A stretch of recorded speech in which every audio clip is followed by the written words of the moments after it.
QTP test process, and the later part we will see the recording modes available in a QTP. Yesterday we covered these topics: what is the automation testing, benefits of automation testing, and what are the drawbacks in a manual testing comparing to the automation testing. So there are various automation testing tools are available in the market. So they are paid. Some are the paid tools are available, some are free tools are available. So for one of the licensed tool is the Test Complete, and QTP. These are the example tools. So these are paid licensed tools. Okay, and Selenium is one of the leading automation testing tool with respect to the web application in the market, which is a freeware tool in the market. Okay, so other automation tools are also available for a non-functional testing also, like a load runner, JMeter, VSTS. So many are there for the respective purpose. Okay, and yesterday also we have gone through the overview on a QTP, and we saw the window layout of QTP. So what all will be there in the QTP when you launch the QTP? So we will come across, first when we launch the QTP, we will come across a add-in manager, so wherein we will be adding the respective add-in for the application on which you are working on. If the technology, if the application technology is built in .NET or Java or any other technology, no, so we should have a respective add-in so that QTP can easily identify the object in the application. If you do not have that respective add-in, the QTP might fail to read the object properly. Then it failed to identify the object. So what is an object? Each and every element which are available in the web application, either it could be a Windows based application or a web based application, everything will be treated as an object by a QTP. There are certain set of objects are available, so that we will see. First, before we go in detail, so that I will cover what is object, working with the test objects and object repository, that I will cover. So what are the classes are available, what are the objects classes are available for a different environments in this section. Today, first we will go through the testing process, QTP test process, then we will move to the recording modes available in a QTP. So which the recording modes are used to develop the test scripts. Either you can go with the recording mode, or there are some other ways are there to develop the script also, that we will see in the coming classes. Okay.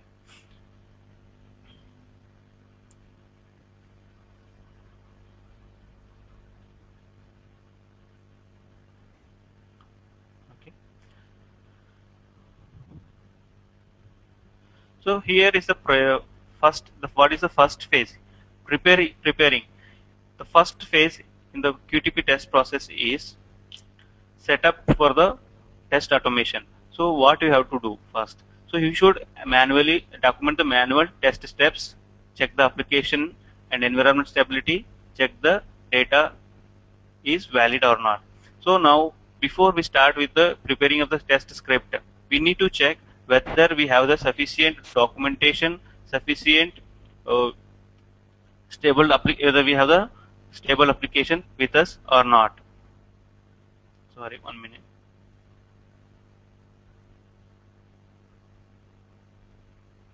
Okay.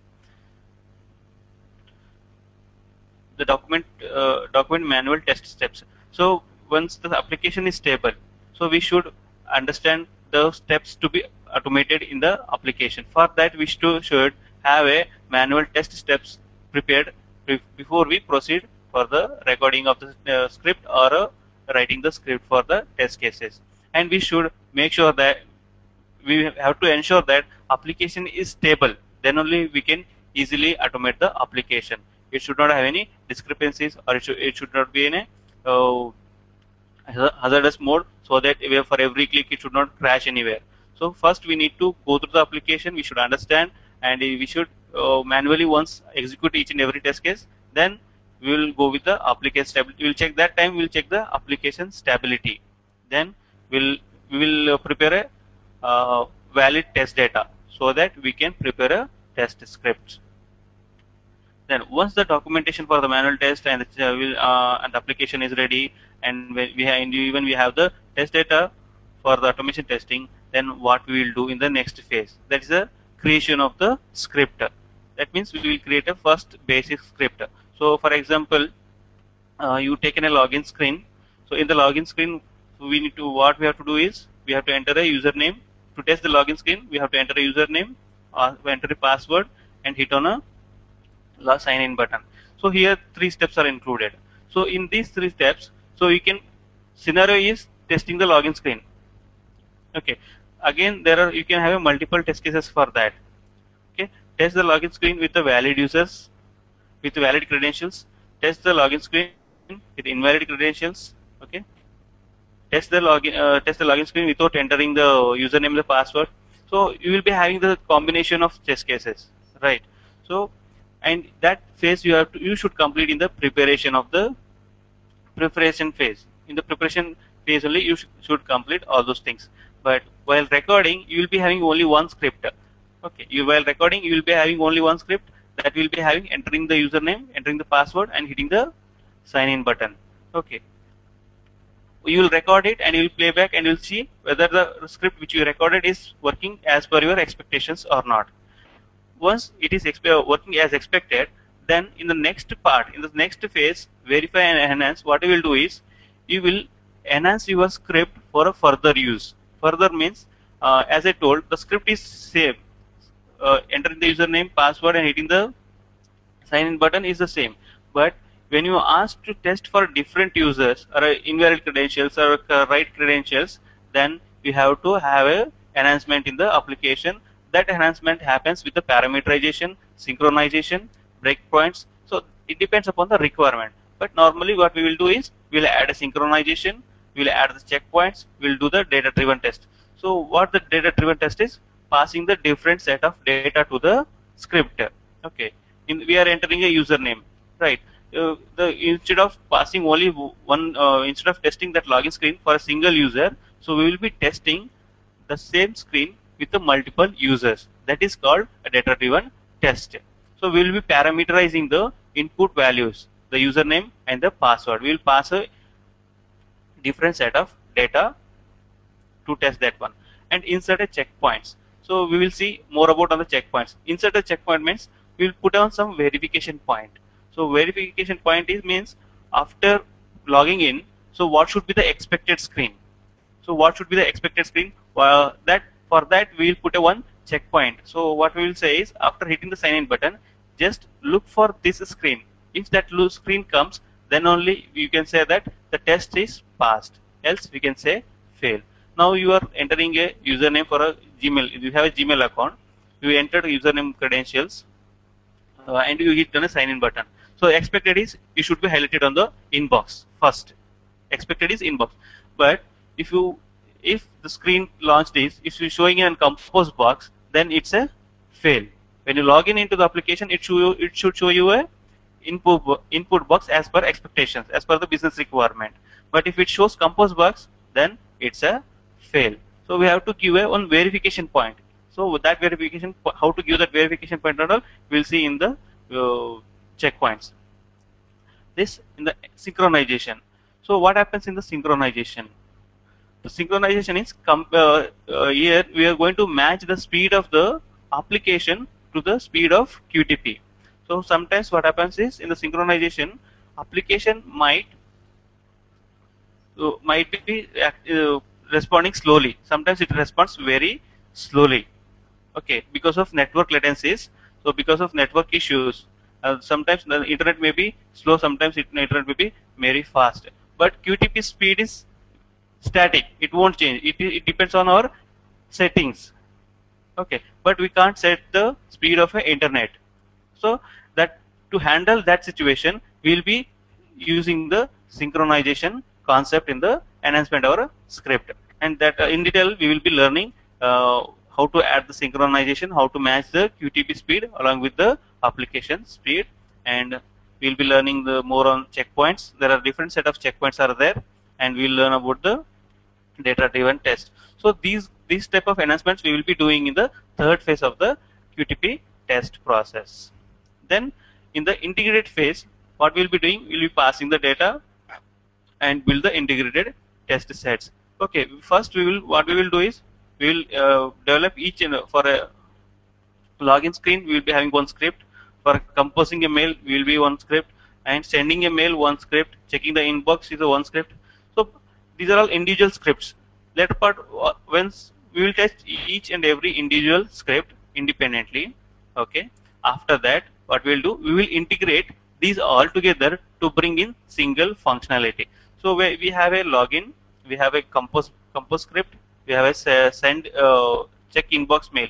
So my requirement says, my test case says check compose a mail. When I say compose a mail, that time I need only two tests, sorry, three tests. One is login and compose a mail, then logout. So there are three scripts are available. Okay, login is the one script, composing a mail is the one script, and logout is the another script. So we will be integrating these three together to form one test scenario. Okay, there are certain different test scenarios will be available. Okay, so according to your requirement, you will be building the test script. Okay, so that means we will be integrating the test scripts together to bring in a functionality, specific functionality. Okay, so this is the normal test QTP test process. What it involves is creating the test, running the test, and analyzing the results. The previous one is the enhanced one. So that what happens is we will be having the enhancements parts where we will be adding the checkpoints, data-driven test and synchronization. That and all will be doing. This is a normal process. So creating the test, running the test, and analyzing the test. So we will see in detail test creation process. In this, what we will be doing. So add steps to your test in either of the following ways. Okay, as I told, you can create the test script either by recording the actions on your application as per the requirements, or key in the required statements by using the logical names or a description of the object in the expert view. So in this second statement we will see where in the coming sessions. And insert a checkpoint into your test if you want to verify specific value or a characteristic of a page or an object. As I told, once you log in into the page, you are expected to reach somewhere. So whether you are reaching to the expected page or not, that you will be verifying using a checkpoint method. Then broaden the scope of your test by use of data parameterization. So we are going to enhance our test script for a further use for a different set of data. Divide the test into logical units called actions that can enable reusability. So as I told, we will be keeping in a minute.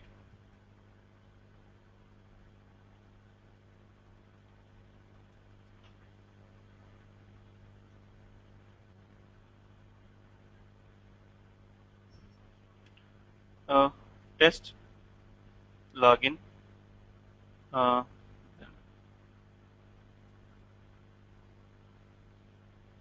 compose a mail, login into Gmail, and compose a mail and log out. This is my test scenario.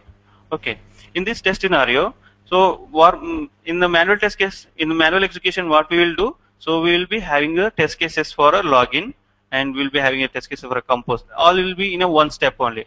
But here what we will do is we will create some generic scripts for each and every function. So login is one of my function, okay, or action you can say, or a script, and compose is one script, and logout is one script. Okay, you will be having multiple scripts. You will say here check inbox count, okay, check drafts. Okay, assume that here right now here I have these many scripts available with me. For a login screen I have, for a compose I have, for a checking the inbox count also I have, and I have mail, check the drafts, how many drafts are available, and delete mail. Okay, so my scenario is, the first scenario is what? Login into the Gmail and compose a mail. So when as soon I see the scenario, I need to understand what are all the scripts required to complete this scenario. To complete this scenario, what I need here is, I need a login first. I should call the login script, then followed by compose mail script, then I'll call a logout script. So I achieved my first scenario by integrating independent scripts together. Okay. Likewise, I'll ask to delete a mail. Delete a mail from inbox. Okay. Then again, for this scenario, what I need, again I have to log in into the, to delete a mail from the Gmail, I have to log in into the application, right? Then I should have a login function. I should call a login first, then I should call delete mail script, then I'll call a logout. So here what I'm trying to say here is, you should create independent functions for each and every action, okay, before you perform, you achieve your test scenario. Okay, you have to first understand the application, how is the flow, what is the flow. Okay, based on that you will be creating the test script for the application. Okay, you will be preparing the test scripts for the test cases, and you will be integrating together those to bring in a specific test scenario. Okay,